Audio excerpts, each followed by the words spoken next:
Welcome to another eCob Blogger website video to help you on this occasion post your own blog.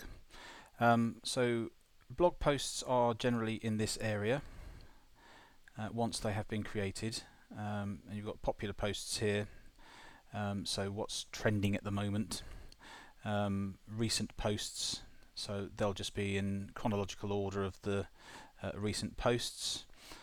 You've got categories here, so if you're specifically want to look at play, you can just click on that and just get the information on who's blogging about play.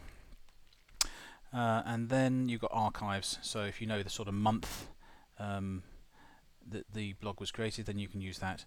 Site search as well is quite useful, so you can type in keywords like play and it'll come up with some blog posts for you to have a look at. So quite a useful area. But how do you create your own blog? You click on this button at the top, it says new, and then click on post. Now just going to create a very basic blog post here, so I'm going to call it test blog. This is the title that will appear for the blog, and in here this will be the text.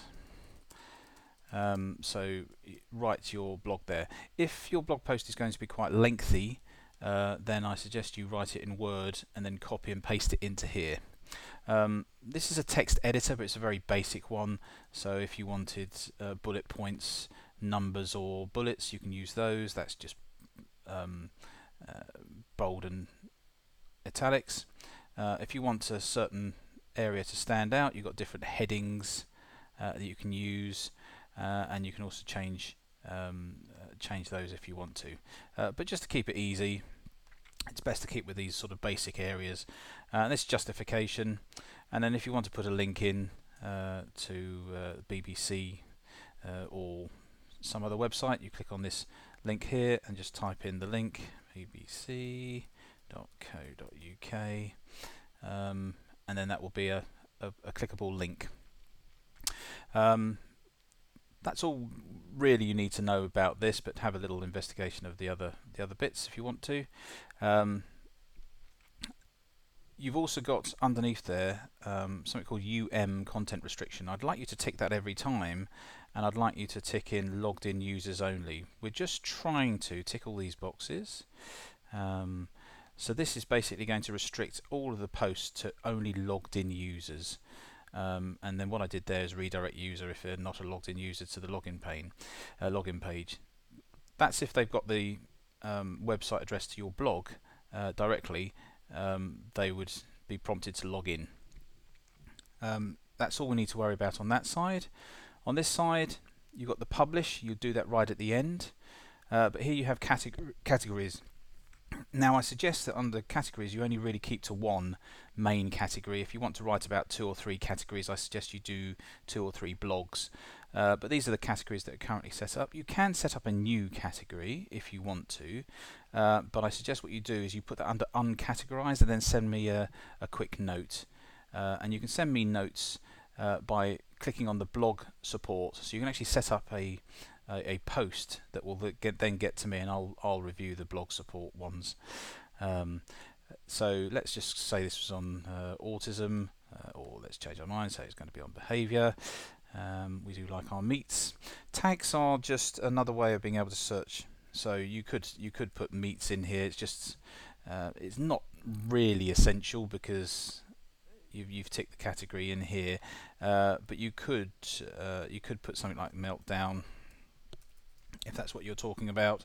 If you've got more than one tag, then just put a comma and put something else in there if you want to.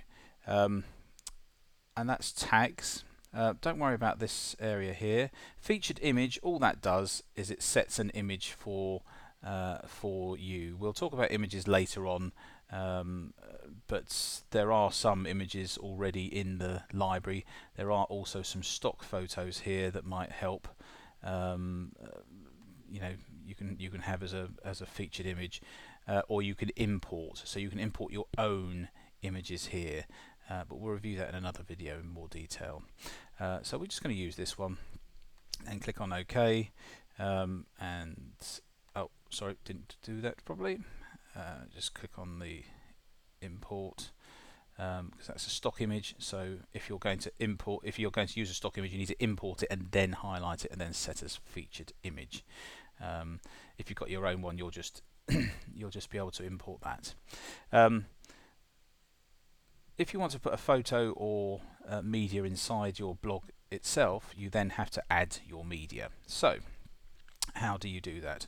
Well, first of all, you need to kind of upload it, but let's just assume you've got a very simple file. I haven't got any files here to upload.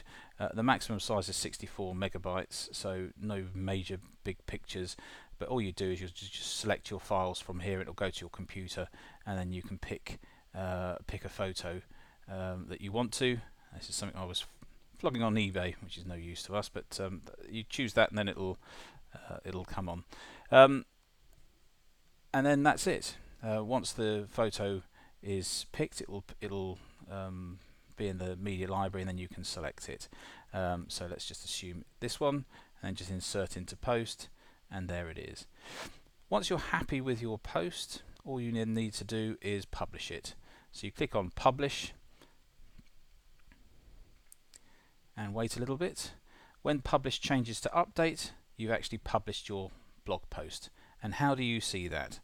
The best way to do it is to get back to the blog site. So up here you've got a link back to the blog site. So if you click on that and then click on blog posts, you should see your blog posts. There's the test one I just created. You just click on that, and there's the featured picture, and there's the picture within it with a link to the BBC website. So everything seems to work well. We'll discuss more about how to respond, but anyone can leave a comment in here. It'll confirm who you're logged in as, and you can comment against your own. You can reply to comments that other people have made, but we'll do that in more detail later once the website gets up and running. And that's about it. Thanks very much.